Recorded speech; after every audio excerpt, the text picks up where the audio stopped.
Welcome back to the Mick and Mike CryptoCast. This is the show where we cut through the noise and bring to you sometimes the wildest, weirdest, and really just the most important stories in the crypto world. Here's what we got lined up for you today. We're going to talk about the meme coin MIRA, the IRS. We're going to talk about Aptos and HyperLiquid. There's some FUD out there about HyperLiquid, so we're going to get to all of that. So definitely stick around. So I'm excited to share something new I've been working on with Pulse. It's a wearable device that tracks your sleep, fitness, and nutrition all in one app. What's really unique is it rewards you for sharing your health data responsibly. And it's backed by the co-founder of Solana and other big names in crypto. Plus, part of the proceeds from this sponsorship will go toward supporting the Web3 professionals community I run called Network Spotlight, helping us create more events and resources for the space. Check out Pulse. I'll include the link in the description. It's a fresh take on health and Web3. Now back to the show. Mike, are you ready for the new year? Yeah, let's go. Let's go 2025.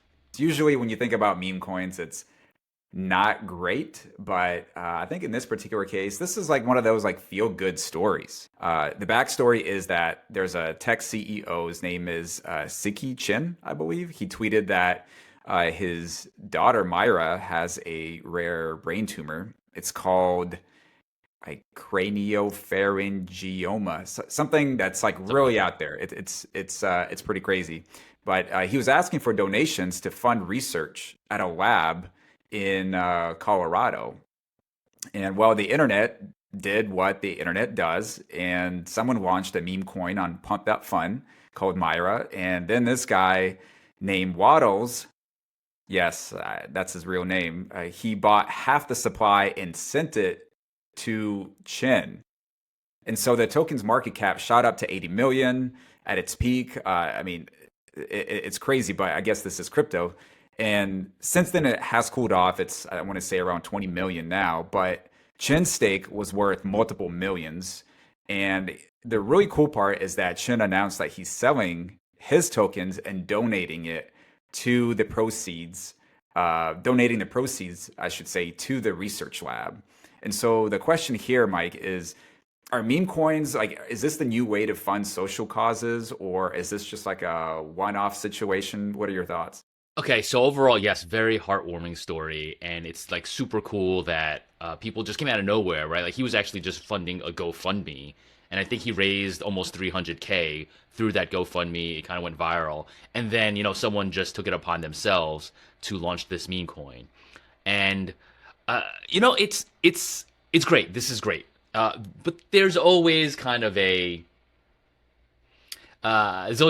bad part of the story, right? So what happened was when Siki said he was going to, liquidate, and I think it was something like he's going to sell $1,000 an hour for some allotted amount of time, and he said I'm going to start in 24 hours. So he gave everyone fair warning. It was kind of going to be like a gradual sell. And it wasn't just going to be like one massive dump, right? And he was very transparent about it. But people, the traders were still like, "You're doing this all wrong. You're going to kill the community. I invested in this thing, and now it's going to go to zero." And like he was just totally transparent about it, which is super annoying that people are going to go after him. And he's literally just laying everything out and saying, I'm going to donate it to this lab at the University of Colorado. And like, why do we need that hate thrown at him, right? Like the guy's dealing with his daughter, being very sick, and this is all for a good cause. And he didn't start this token, he didn't launch the token. So I'm just like, let the man be, let the man sell. Like, it's like if you buy the token, you're basically making a donation to this cause, right? You shouldn't expect some kind of return. So I don't know. I didn't like that part of the story, but I think the other part is just super awesome. Just the way that people will will just take it upon themselves to, it's permissionless, right? You can launch a token and people will buy it. Waddles bought half the supplies, sent it to Siki, and that's a big chunk of his, obviously a huge chunk of his stash, and then others are buying it to make the value go up and allow funding of this research for this very rare disease, which, these very rare diseases don't get a lot of money because they impact so few people relative to other maybe other forms of cancer or other diseases, more like diabetes and high blood pressure and all that. So, this is a great story. Heartwarming. Again, I don't like the very extractive crypto side of things, crypto trader side of things. But, I think Siki just was super transparent about everything, and, the money's going to a great cause. Yeah, I think overall it is a positive story. It's a shame that people were still looking out for their pockets at the end of the day, but I think overall it just kind of shows a use case for meme coins potentially. This is something, as you pointed out, it's very rare, and so insurance. I'm not sure whether they had insurance or it just didn't, wasn't covered as part of the healthcare plan. But it's great to see the community come together, and I believe this was all done on Solana, and so of course the Solana community is going wild, and they're all cheering for each other. Like, this can only be done within the Solana ecosystem, and I don't know that part. Obviously, like, I'm a big fan of Solana, and but overall, it's great to see people come together. But super cool, love it. Not so great news, Mike. We got to cover this part, or I don't know. I guess it depends on how you view this. But the IRS is coming for DeFi. It's finalizing its rules that require DeFi brokers to report user activity, just like traditional finance brokers. So, who counts as a DeFi broker? So basically, front-end platforms like Uniswap Labs, these guys will need to collect user information, report trades, send out 1099 forms. I mean, taxes are going to be pretty messy, but the kicker here is that DeFi obviously isn't like TradFi, and so who's responsible for compliance? Is it the DAO, the front-end team? I mean, the protocol itself, and let's not forget the giant privacy issues here as well. That's really important for people that are in crypto.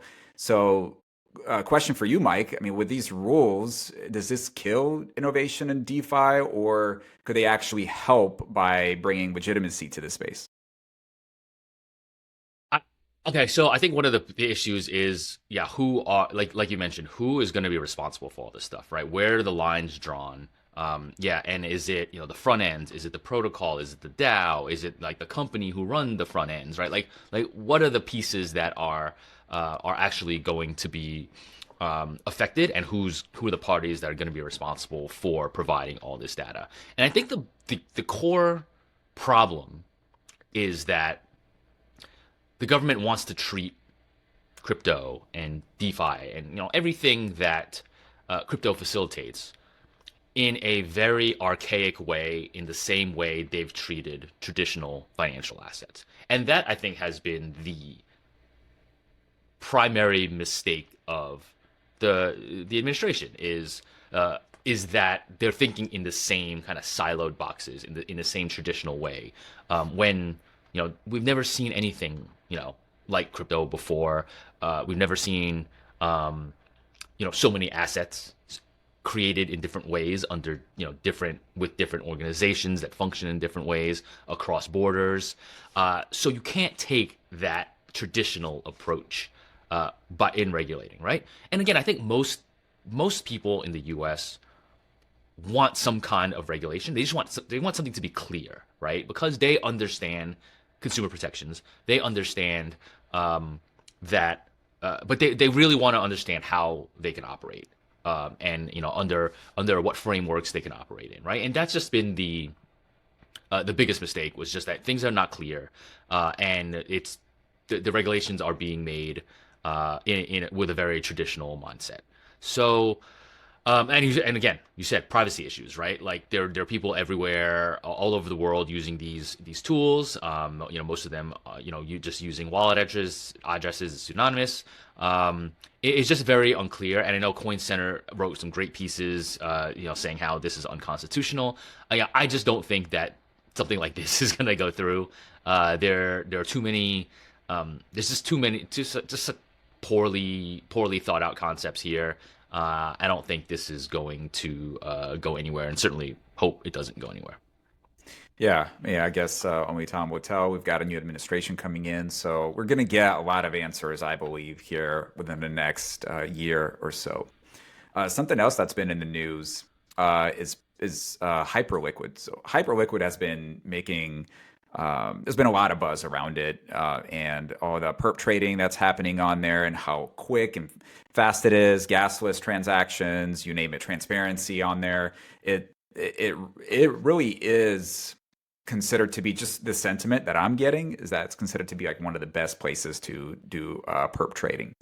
Um, but there's this news that came out. Security pro Taylor Monahan from Metamask, so she flagged some suspicious activity that is linked to a wallet that might be tied to North Korean hackers. And so this wallet caused a liquidation worth, I want to say, around like 458,000, close to half a million. And so nothing's been hacked yet, from what I understand, but the news freaked everybody out. In just 30 hours, users withdrew like 256 million, and the platform's total value lock dropped like 20%. And the native token Hype took a 25% hit too. And so the question, Mike, that I have is like, is this just like FUD that people are trying to spread these rumors because they want to be able to buy the dip, or do you think there's some legitimacy to this? Look, Taylor, she is an OG.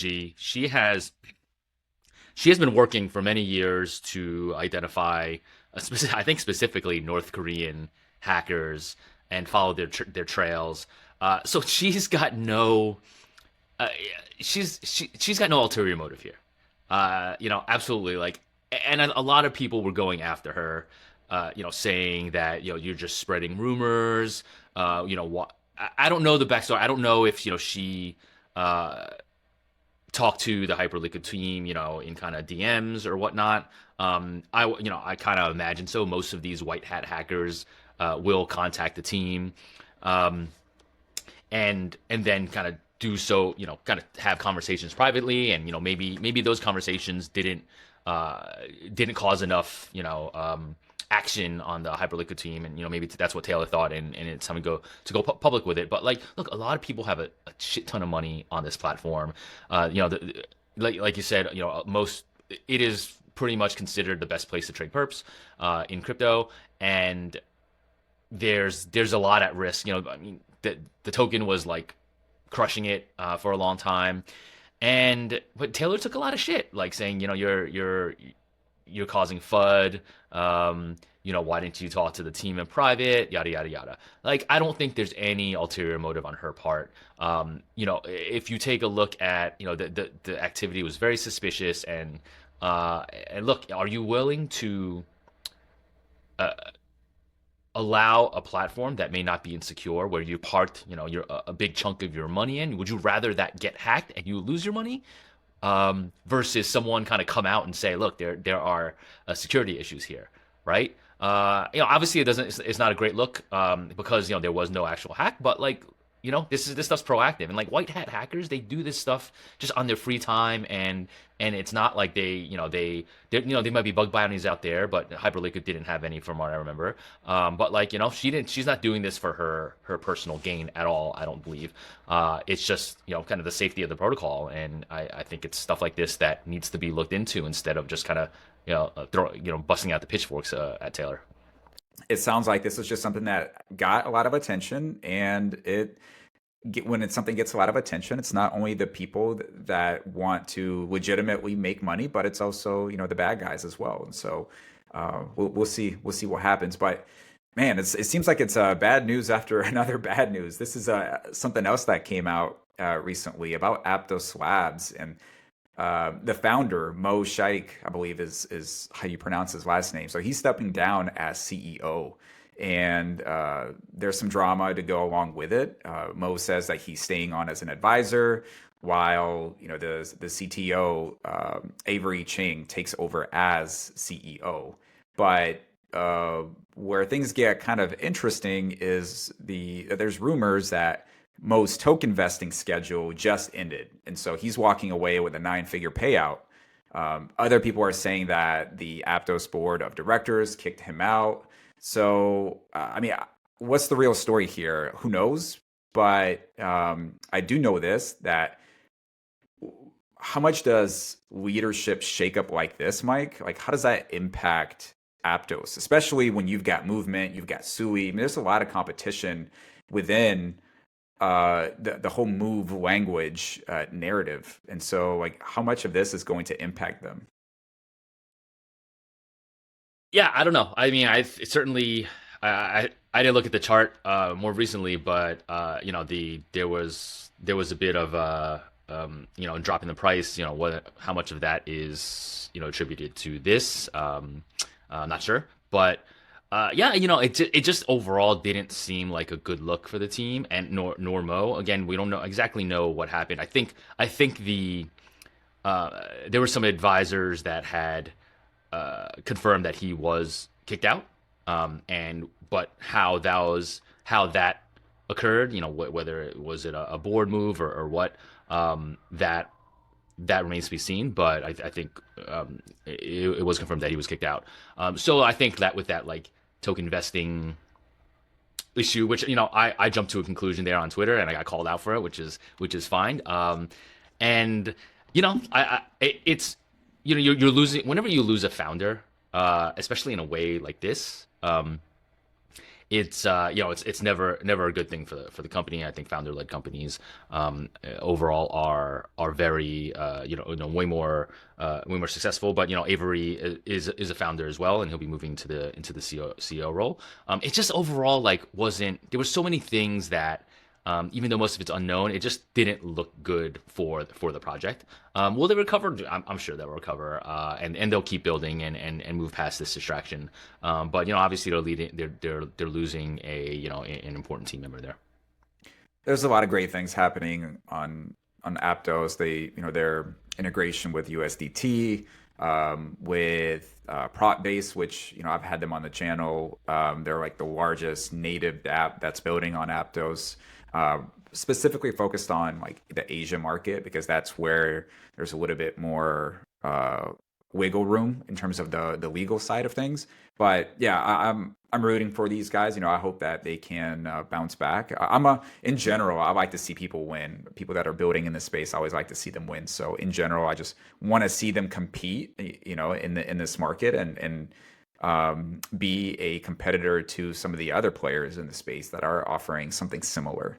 So, and on that note, Mike, you bring to me 3 big fundraisers every episode, and this gives us a very good glimpse into the future. So let's start with Usual Labs. Yeah, stable coins are hot right now, right? So Usual Labs, they raised $10 million in a Series A led by Binance Labs, Kraken Ventures, and many others. So their stablecoin, USD0, became the fastest growing stablecoin on Ethereum. I think they launched just earlier this year, and they recently surpassed $1.4 billion in TVL, which yeah, absolutely crazy growth. They're now the top 5 on the top 5 stablecoins on Ethereum, I believe.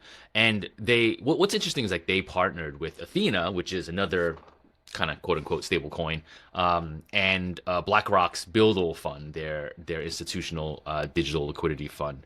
And yeah, so essentially the collaboration will enable USDTB, which is Athena's stablecoin backed by Buildle, to be accepted as collateral for our USD0. So you've kind of got now this this partnership of like one stablecoin being collateral, one type of stablecoin being collateral for another type of stablecoin.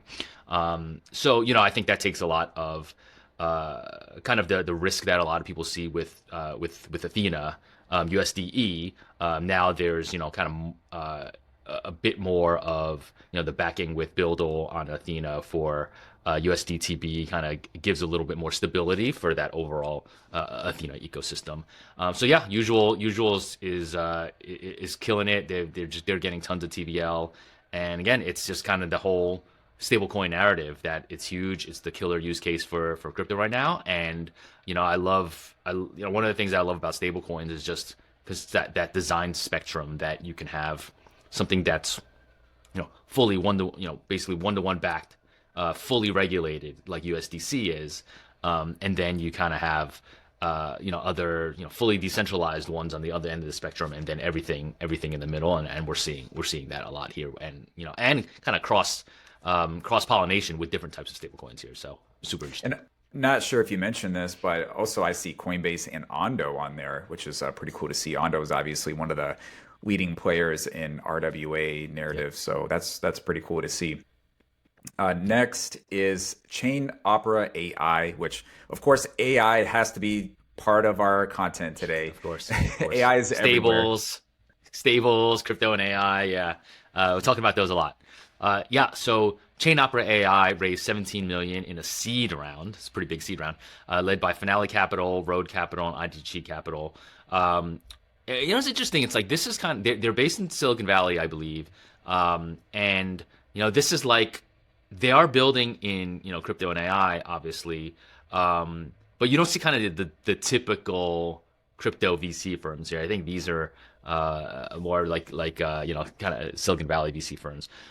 But anyway, so ChainOpera, kind of up and down the AI stack, they're facilitating the interaction between AI developers and decentralized resources that allows everyone to participate in the process of creating these agents, right? So it's compute, it's models, it's data that contributors can dedicate to the ecosystem and get paid for it. So they're going all, they're attacking the entire stack here, which I think is obviously I think where everyone's going to eventually go. Maybe out the gate is going to be tough because you've got a bunch of different types of players in the space, and it might be tough to kind of like get data and compute and model. So you're definitely targeting different audiences by going up and down the stack. But I think everyone's going to be there eventually, and they're attacking it the entire stack right out of the gate.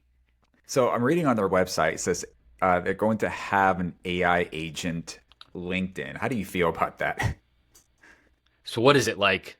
It's a social network, like a work social network. They're all AI agents. I mean, I guess the first thing that came to mind were like the agents that you have on X that do all the posting. Like imagine that on LinkedIn. Yeah, I like overall. I don't know.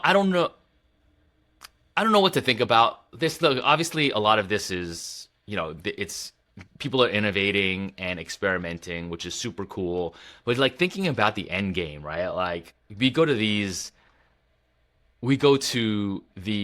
social networks to kind of engage people across the world, to whether it's to just have a conversation about a shared interest, to learn something, and I don't know. I kind of want some legitimate conversation, with somebody with a personality, and will the AI agents have personalities?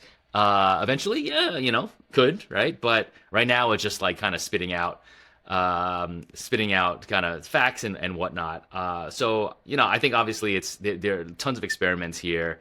But yeah, kind of thinking of the end game and seeing how things might be. It's, it could be pretty awesome. It could be kind of scary. Yeah, to your point, I think looking at the end game is really important here. So personally, I'm reading between the lines here. So when you have an AI agent that is running its own social media, think of it as you being a small business owner, and look, you can't hire 5 people and somebody to do your marketing, but you can create this AI agent that can do your social media for you. That's basically what the future is looking like. So every small business is going to have its own AI agent, same way you have your email, and they're going to essentially replace employees. And that's just the reality of AI. It is replacing jobs, but that's why it's so important for all of us to understand this. Also, I think that blue collar jobs are going to become so much more important in the future as more and more people rely on AI. You can't have, at least not yet, your garbage man or your masseuse. We're not at a point yet where that could be replaced. So there's still a lot of jobs out there that you can't replace with just AI. But things like this, reading between the lines, you start to see what is going to be coming down the pike here. Like you mentioned, professionals are the ones who are going to get impacted the most by AI agents, right? Like you said, kind of like your white collar jobs, your social media manager. I mean, even doctors, lawyers with all this corpus of information that is out there about their field that can be can be analyzed and assessed way more quickly, and disease identification and drug identification.